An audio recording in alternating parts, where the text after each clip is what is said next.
In the spring of 1592, Korea's peaceful world shatters under the weight of an invasion no one saw coming.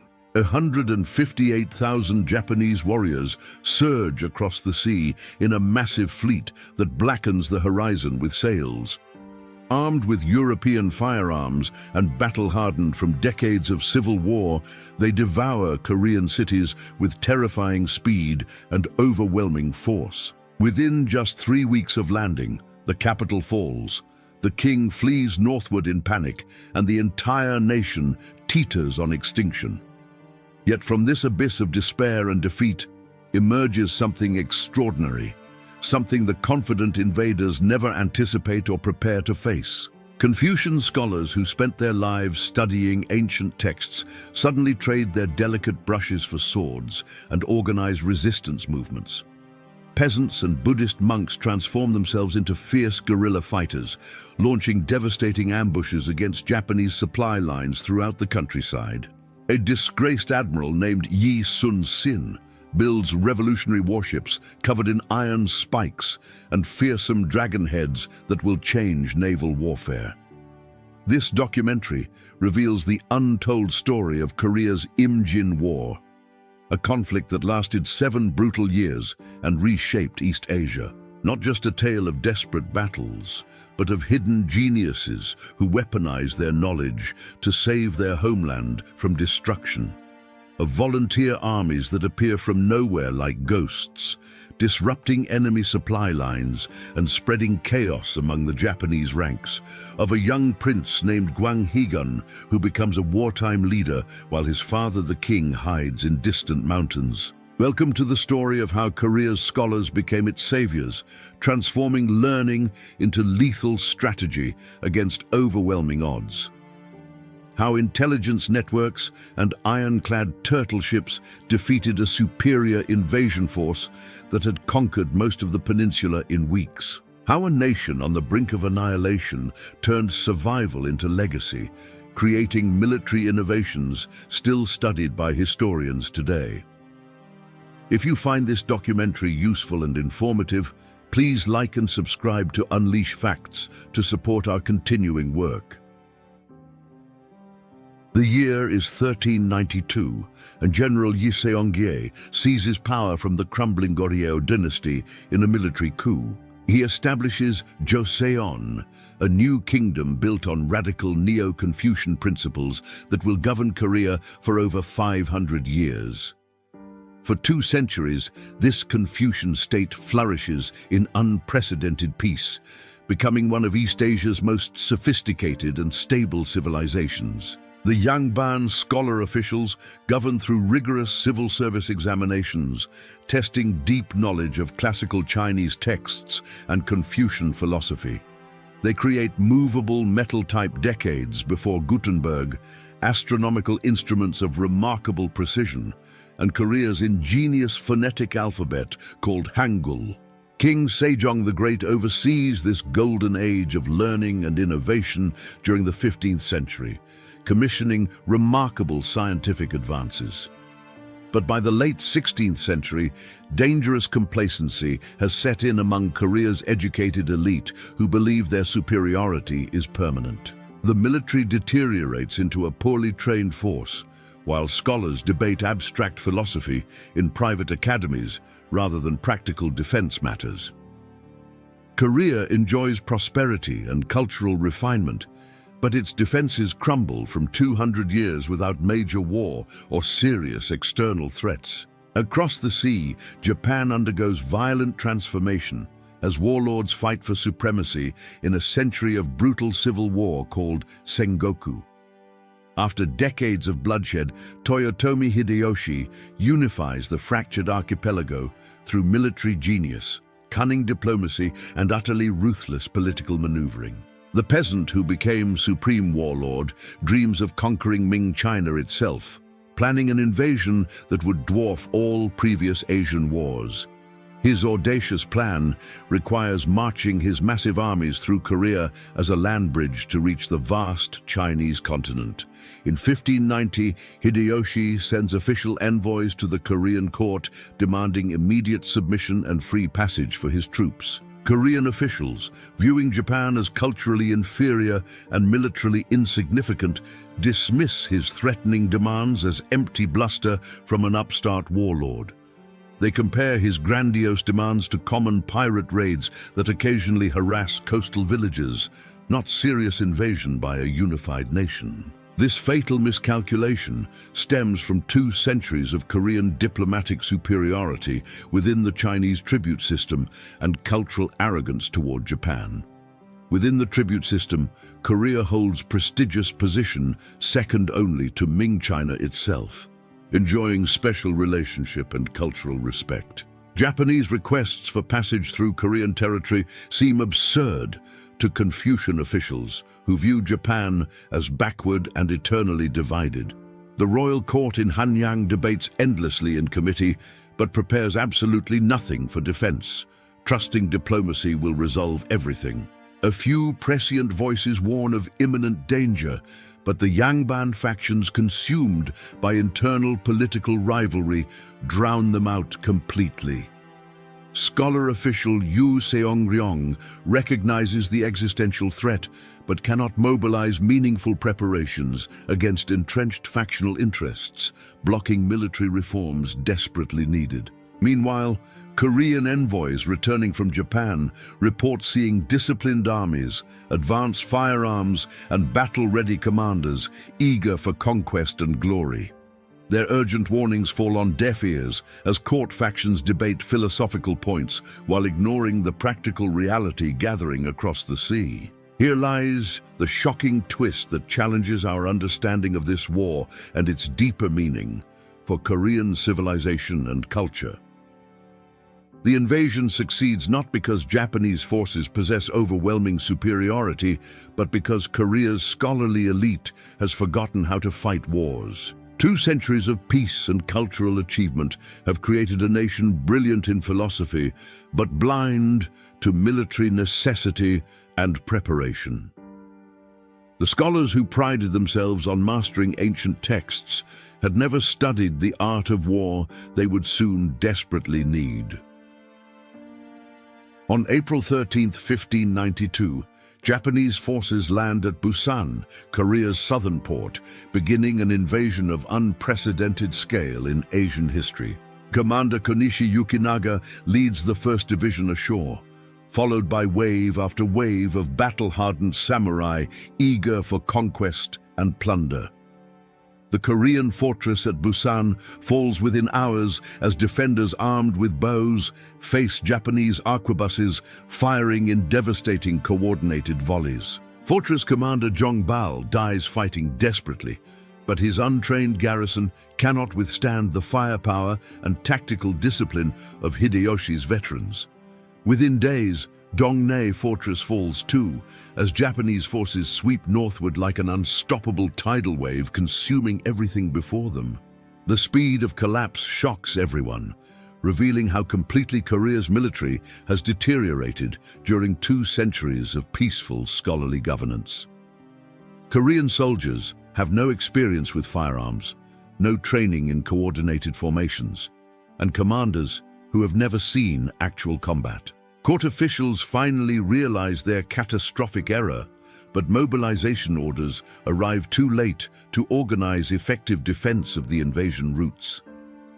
By early May, Japanese armies capture Cheongju after a disastrous battle where Korean commander Shin Rip's cavalry charges straight into arquebus fire. Shin Rip, following outdated military texts, positions his forces with a river at their backs, eliminating any possibility of tactical retreat. When the cavalry charge fails against massed gunfire, thousands of Korean soldiers drown trying to escape across the Tangium River. The road to Seoul lies open, and panic spreads through the capital as refugees flood northward with horrifying tales of destruction. King Seonjo and his court abandon Seoul on April 30th, fleeing toward Pyongyang in the north, while common people riot in fury. Angry citizens torch government buildings and attack yangban officials, blaming the scholar elite for leaving them defenseless against the Japanese onslaught. The social contract between rulers and ruled fractures as people realize their sophisticated Confucian government has utterly failed to protect them. Seoul falls on May 3rd without resistance as Japanese forces march through empty streets decorated with abandoned possessions and smoldering offices. Konishi Yukinaga establishes headquarters in the royal palace, symbolically occupying the heart of Korean political power within 3 weeks of landing. The Japanese advance continues northward, capturing Pyongyang in June and pushing King Seonjo ever further toward the Chinese border in humiliation.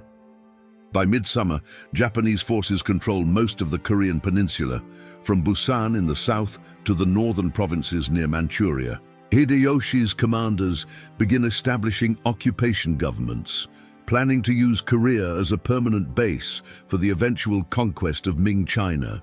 Yet even in this darkest hour, the seeds of resistance are germinating in unexpected places throughout the conquered countryside and mountains. Scholar official Gwak Jae-woo, watching his hometown burn, makes a decision that will change the course of the entire war dramatically and unexpectedly. He publishes a proclamation calling all able men to arms, writing that even scholars must fight when the nation faces extinction. His words electrify the countryside as other yangban scholars begin organizing armed resistance, abandoning Confucian pacifism for desperate military necessity. These emerging volunteer armies, called Uibyong or righteous armies, begin ambushing Japanese supply columns, moving through unfamiliar mountain terrain and valleys. Buddhist monks, persecuted under Confucian rule, ironically become some of the most effective resistance fighters, defending the very government that oppressed them. Monk commanders like Hyujong and Yongyu organized temple armies of thousands, using their knowledge of mountain paths to launch devastating attacks. In the coastal waters, however, the most dramatic reversal of fortune is about to unfold under the command of one remarkable admiral. Yi Sun-sin, recently appointed to command the left Jeolla naval station, has been secretly preparing his fleet while the army collapses.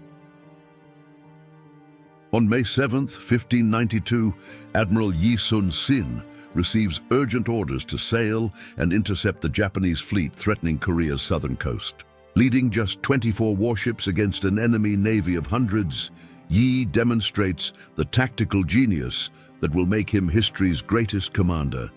At the Battle of Okpo, Yi's forces destroy 30 Japanese ships without losing a single vessel, shocking the invaders with Korean naval power. The Japanese, masters of land warfare, have made a critical strategic error by assuming their dominance would extend easily to the seas. Korean Panoxeon warships, though appearing simple, are specifically designed for Korean waters and armed with superior long-range cannons compared to Japanese vessels. These turtle ships, covered in iron spikes and hexagonal plates, are nearly invulnerable to Japanese boarding tactics that rely on hand-to-hand combat. The dragonhead prow conceals a cannon, while the entire structure allows Korean sailors to fire from protected positions impossible to assault directly. Throughout May and June, Yi wins battle after battle, destroying Japanese ships and severing the vital supply lines connecting the invasion army. At Sacheon, Dangpo, and Danghangpo, Korean naval victories mount while the Japanese army advances inland, unaware their supply line is being destroyed. By July, Yi has established complete Korean control of the southern coastal waters, turning Japan's expected naval superiority into a disastrous vulnerability.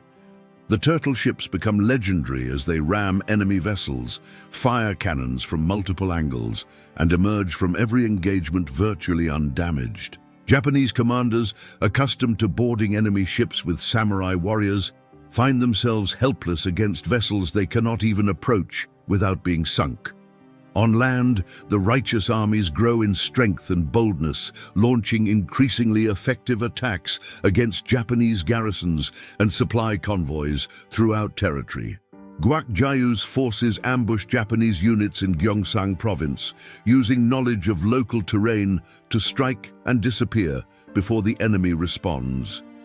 His success inspires dozens of other yangban scholars to raise volunteer armies, creating a decentralized resistance network impossible for the Japanese to suppress. The occupiers find themselves controlling cities and roads during daylight, but facing deadly ambushes whenever they venture into the countryside at night. Korean guerrillas employ classic asymmetric warfare tactics, avoiding pitched battles while constantly harassing supply lines and isolated garrisons across the entire peninsula. Buddhist monks prove particularly effective, as their temples in remote mountains become bases for coordinating attacks and sheltering resistance fighters between operations. By autumn of 1592, the Japanese invasion has stalled completely, despite controlling most major cities and having troops positioned near Manchuria. The volunteer armies make occupation unsustainable, while Yi Sun-sin's naval blockade prevents reinforcements and supplies from reaching the overextended Japanese forces. In this crucial moment, young Prince Gwanghaegun emerges as a wartime leader, commanding respect from both scholar officials and common soldiers alike. While King Seonjo hides near the Chinese border, Gwanghaegun organizes administration in the unconquered northern territories and coordinates resistance efforts throughout occupied zones. His energy and practical leadership style contrast sharply with his father's paralysis, and many Koreans begin seeing the prince as true leadership. Simultaneously, Korean diplomats desperately petition Ming China for military assistance, arguing that Japanese conquest of Korea threatens Chinese security directly and immediately. The Ming court debates intervention for months, weighing the costs of war against the strategic danger of a Japanese-controlled Korea on their border. Finally, in October 1592, Ming Emperor Wanli authorizes military intervention, committing 43,000 troops to push the Japanese back southward. This decision transforms the conflict from a Korean-Japanese war into an international conflict involving the three major powers of East Asia together. Chinese General Li Rusong leads the Ming Expeditionary Force across the Yalu River, bringing disciplined professional soldiers and vast quantities of military supplies. The combined Ming-Korean force recaptures Pyongyang in January 1593 after fierce urban combat that leaves much of the city in ruins. Japanese commander Konishi Yukinaga narrowly escapes with his surviving forces, retreating southward as the momentum of the war shifts dramatically against the invaders. But at Byeokjaegwan in late January, Li Rusong makes a critical error by pursuing too aggressively without proper reconnaissance of enemy positions. A smaller Japanese force ambushes the Ming vanguard, killing numerous Chinese officers and forcing Li to halt his advance towards Seoul in caution. This tactical reverse, though not a decisive defeat, convinces the Ming commander to avoid further offensive operations until Japanese intentions become clearer. The war enters a new phase of stalemate as Japanese forces hold southern Korea, while Ming Korean forces control the north and center. By spring of 1593, the Japanese occupation faces an impossible dilemma that threatens to turn conquest into catastrophic defeat for Hideyoshi. Admiral Yi Sun-sin has won every naval engagement, creating an impenetrable blockade that prevents supplies and reinforcements from reaching the starving Japanese army. The righteous armies have made rural occupation so dangerous that Japanese forces dare not leave fortified positions without large escorts vulnerable to ambush. Ming Chinese forces control the north, while coordinating with Korean guerrillas, creating a sophisticated resistance network that shares intelligence and coordinates operations effectively. Hideyoshi's grand vision of conquering China has collapsed into a desperate struggle simply to maintain Japanese positions on the Korean peninsula itself. The Japanese commander proposes peace negotiations, hoping to gain through diplomacy what force of arms has failed to achieve in occupation.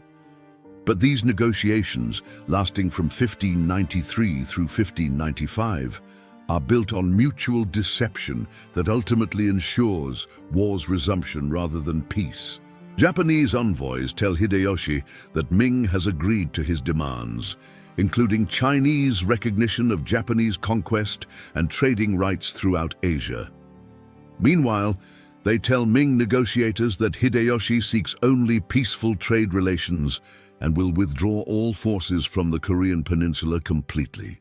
Korean officials, exhausted by years of warfare, desperately want to believe peace is possible and support negotiations despite growing evidence of deception.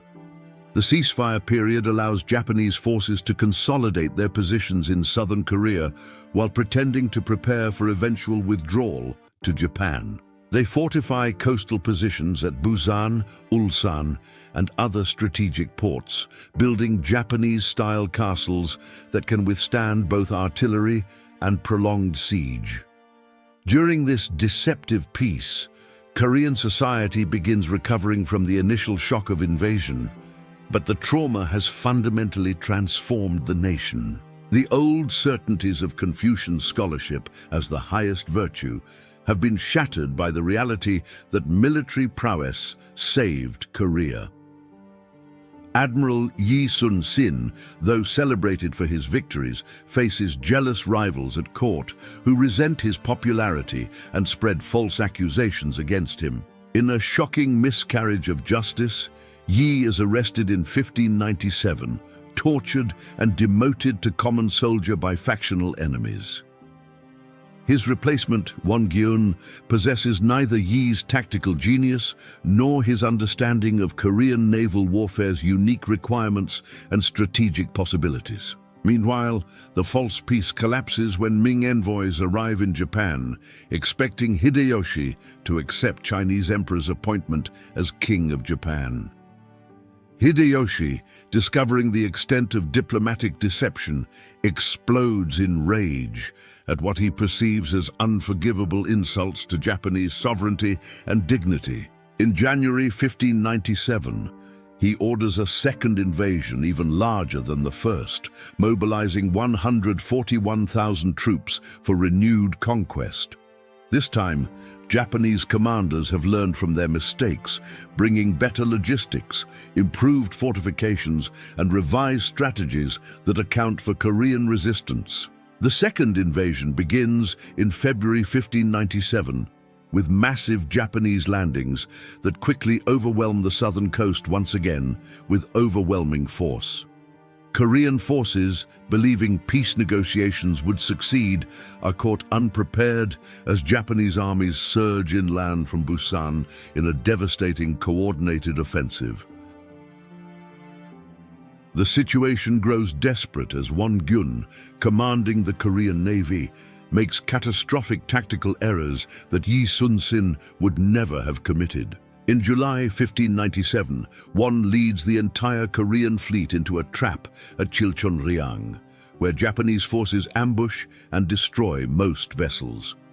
Over 100 Korean vessels are sunk or captured in this disaster, and Gwanghaegun dies in the battle, leaving southern waters defenseless. Japanese supply ships, free from naval interference for the first time in the war, pour reinforcements and supplies into Korea to support renewed offensive. The Korean government, facing catastrophe, has no choice but to recall the only commander capable of salvaging the naval situation from complete collapse. Yi Sun-sin receives orders restoring his command, but he inherits just 12 surviving warships from a fleet that once numbered over 100 vessels.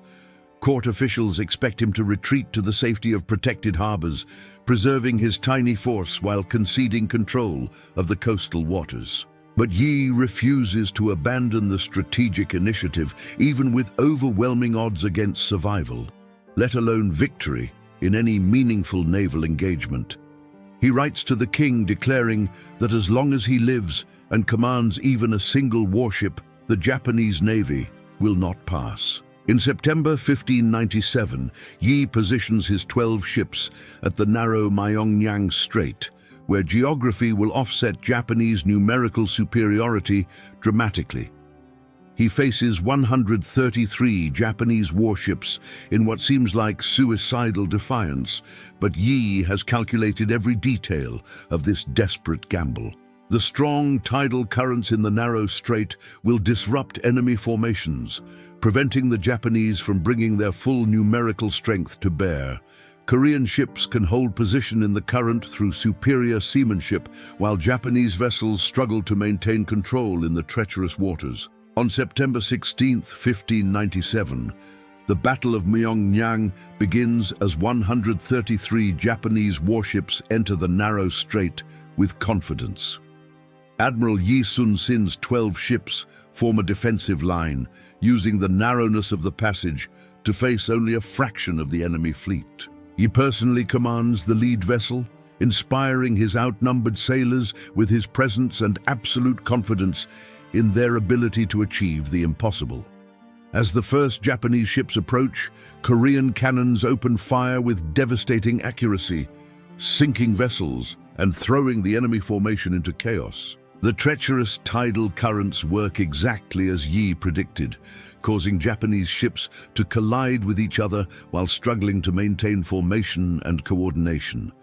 Korean gunners, protected by their ships' high sides, fire repeatedly into packed enemy vessels, unable to maneuver effectively in the narrow waters. For hours, the battle rages as more Japanese ships attempt to force through the Korean defensive line, only to be destroyed.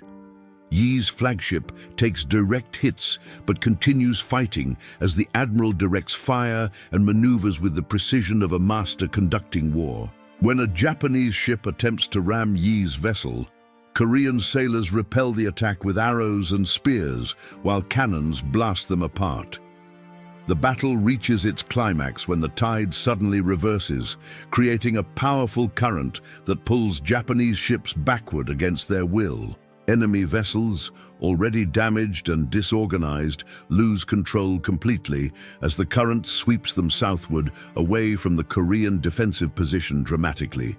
Yi orders a pursuit, and his 12 ships chase the retreating Japanese fleet, sinking additional vessels and capturing equipment thrown overboard by panicking crews.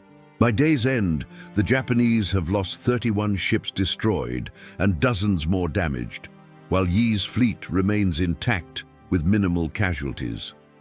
This impossible victory becomes legend as the battle where 12 ships defeated 133, the greatest naval triumph in Korean history forever. Myeongnyang shatters Japanese naval confidence permanently, forcing their commanders to abandon plans for maritime dominance in Korean waters and adjacent seas throughout region. Yi immediately begins rebuilding the Korean fleet, using his restored prestige to secure resources and shipbuilders who construct dozens of new warships rapidly. Within months, Korean naval power returns to dominate southern waters, once again severing Japanese supply lines and isolating the invasion forces on land. On land, the war continues grinding forward as Ming reinforcements arrive, and Korean righteous armies maintain relentless pressure on Japanese occupation forces. Chinese General Magui leads a major offensive southward, coordinating with Korean forces in combined operations that gradually push the Japanese toward coastal enclaves. The Japanese, learning from previous mistakes, have fortified their southern positions with sophisticated castle complexes that resist both siege and assault attempts. At Ulsan, Suncheon, and other strongpoints, Japanese forces hold firm behind high stone walls and deep trenches despite repeated Ming-Korean attacks. These fortifications, built in Japanese style with layered defenses and interlocking fields of fire, prove nearly impregnable to conventional assault tactics. The siege of Ulsan Castle in December 1597 demonstrates the deadlock as tens of thousands of Ming-Korean troops surround but cannot capture it.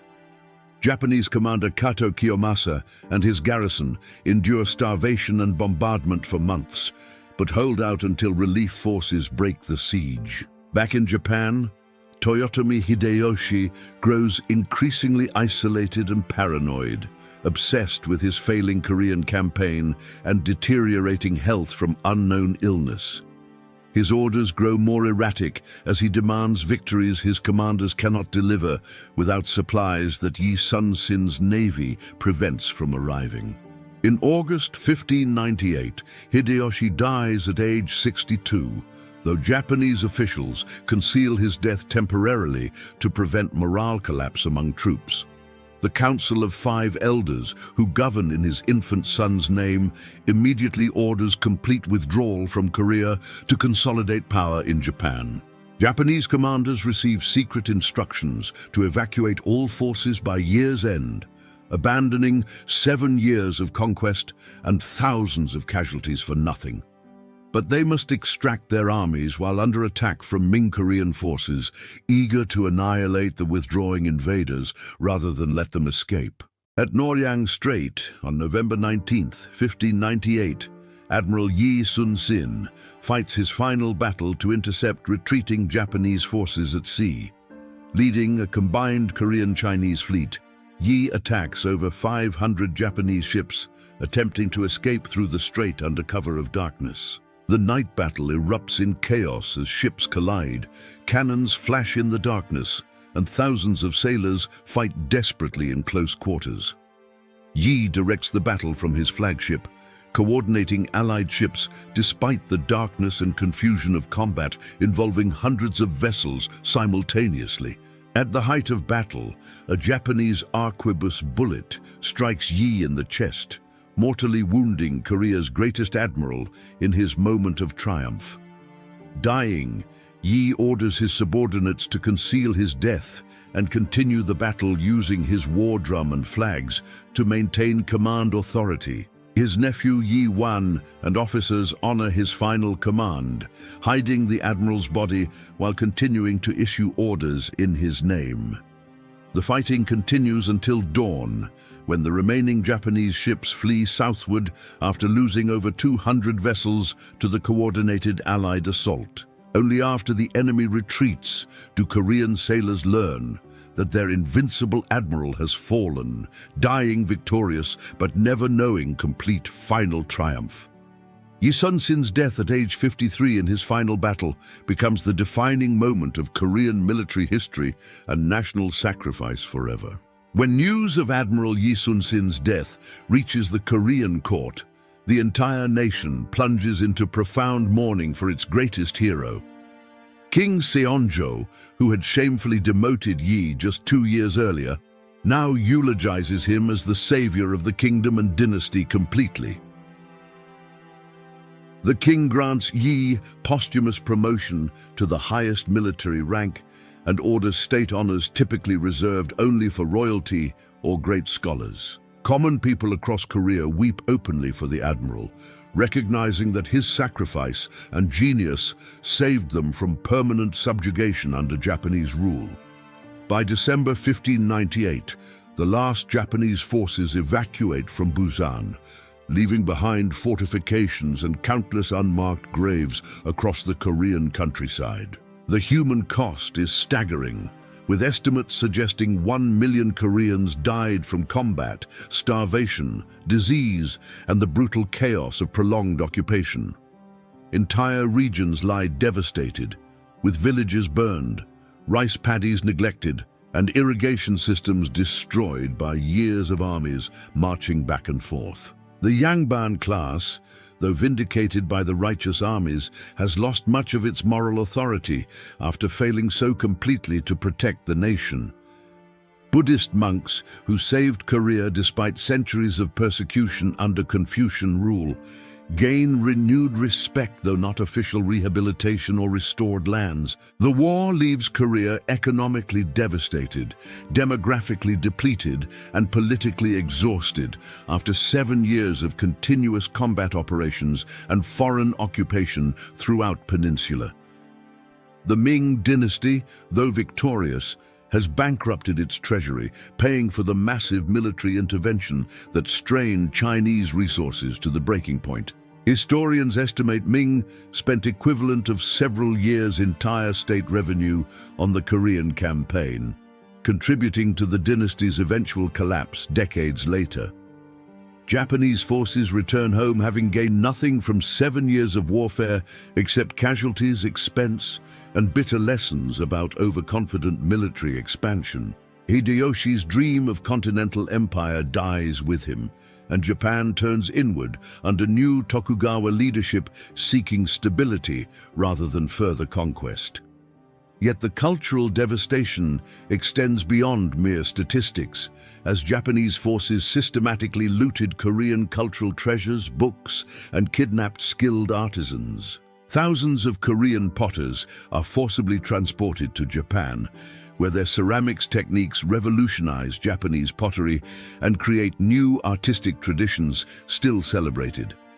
Korean printing technology, movable type, and countless books disappear into Japan, never to return, despite later diplomatic requests for cultural repatriation. Prince Gwanghaegun, who led wartime administration with energy and practical wisdom, becomes crown prince but faces suspicious opposition from court conservatives and father. The factional politics that paralyzed pre-war Korea resume with bitter intensity as rival yangban groups blame each other for the nation's near destruction. Yu Ryong, the scholar who warned of invasion, writes Jingbirok, or Book of Corrections, analyzing Korea's failures and advocating military and administrative reforms. His memoir becomes an essential historical document, providing first-hand account of decisions, mistakes, and lessons from the war's catastrophic early phases and eventual recovery. But many of his reform recommendations are ignored as conservative factions resist changes to the system they believe worked successfully for 2 centuries.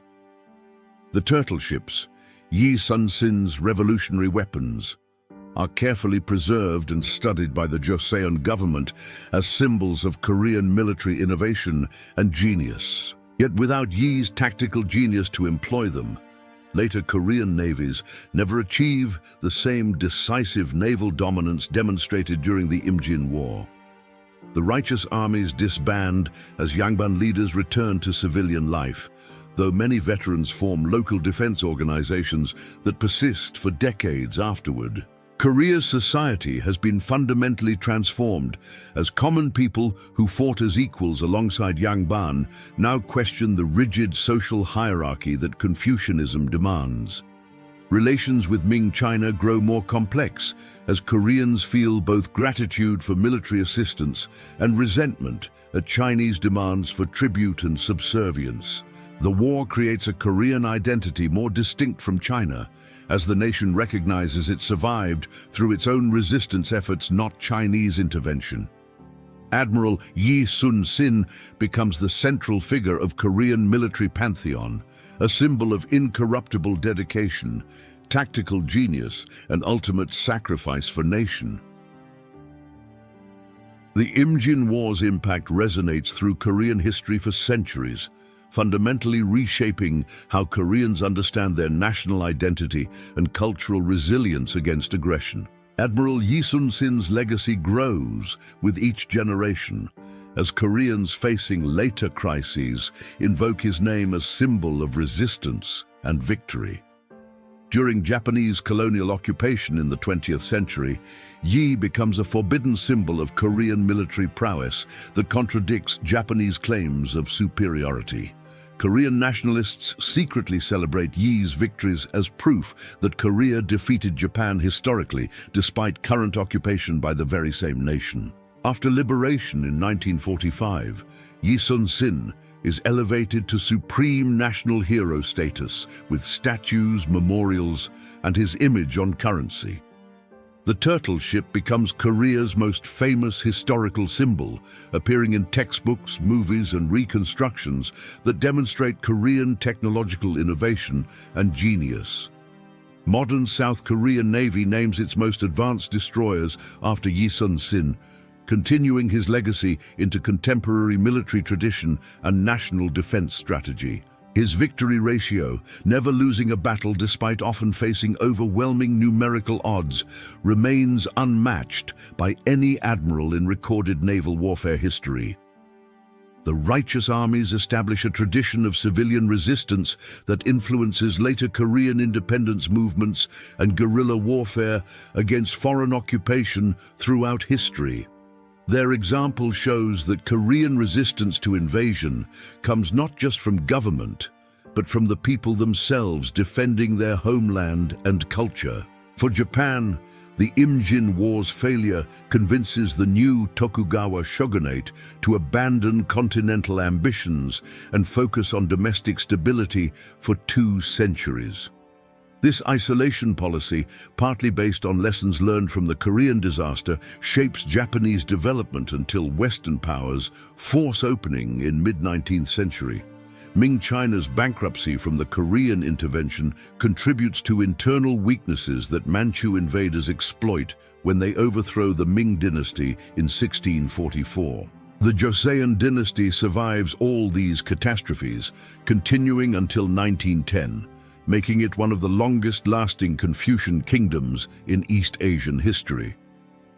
The dynasty's survival after near extinction demonstrates the resilience created by scholars, turned soldiers, and innovative commanders like Yi Sun-sin, who saved Korean civilization entirely. Modern Korean identity draws heavily from Imjin War narratives, seeing the conflict as defining moment when Koreans proved their ability to resist conquest.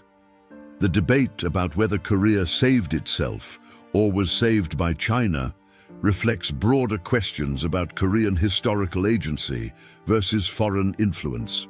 Prince Gwanghaegun, who eventually becomes king after his father's death, pursues pragmatic diplomacy between Ming China and rising Manchu power until conservatives depose him.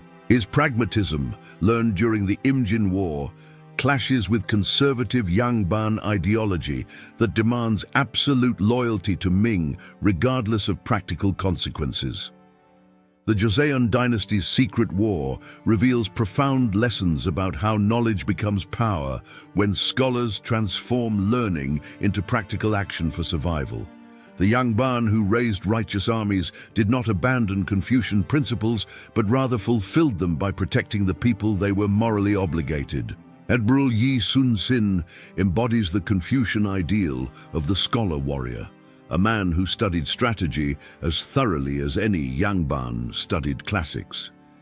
His genius lay not in physical prowess, but in meticulous preparation, strategic thinking, and understanding naval warfare principles that transcended contemporary tactical conventions. Yi's legacy teaches that technological innovation without tactical genius achieves nothing, while genius without proper tools faces unnecessary disadvantage in modern warfare.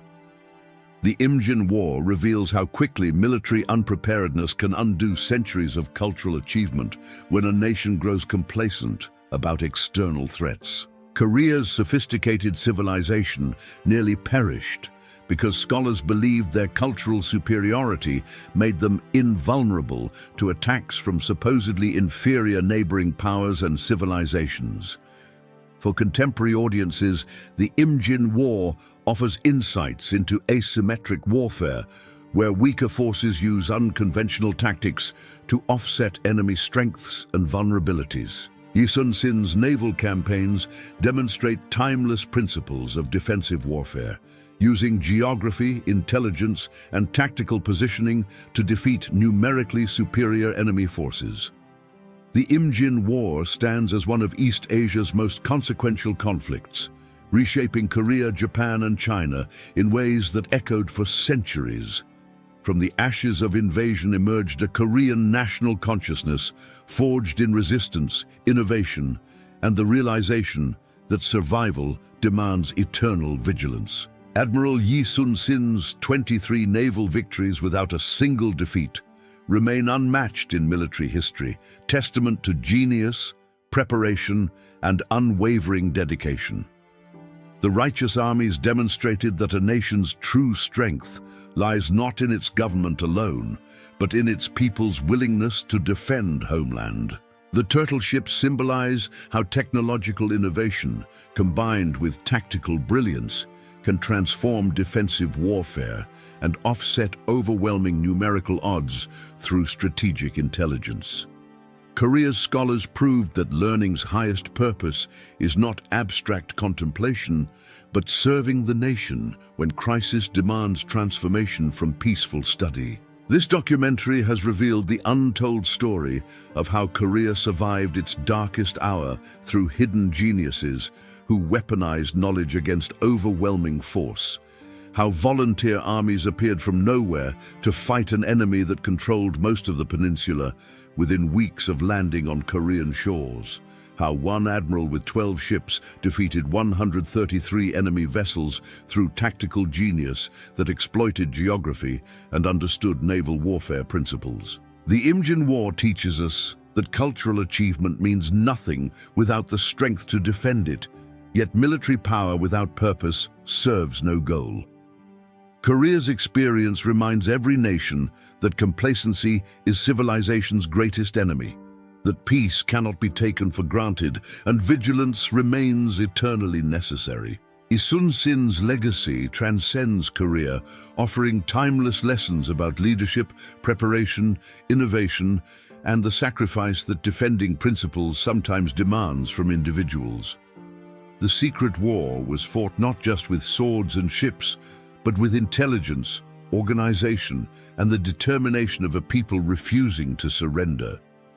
Today, Yi Sun-sin's statue overlooks Seoul.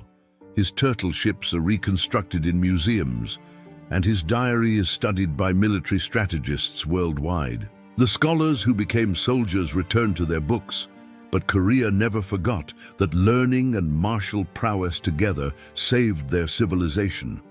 If you enjoyed this deep dive into history and learned something new about Korea's remarkable survival against impossible odds and overwhelming invasion forces, please subscribe to Unleash Facts to support our continuing mission of creating comprehensive historical documentaries that bring forgotten stories to life with thorough research. Your support enables us to keep exploring history's hidden chapters, revealing the genius and courage that shaped our world in ways we rarely recognize. Thank you for watching this journey through the Joseon Dynasty's secret war, where scholars, spies, and an immortal admiral turned survival into legacy.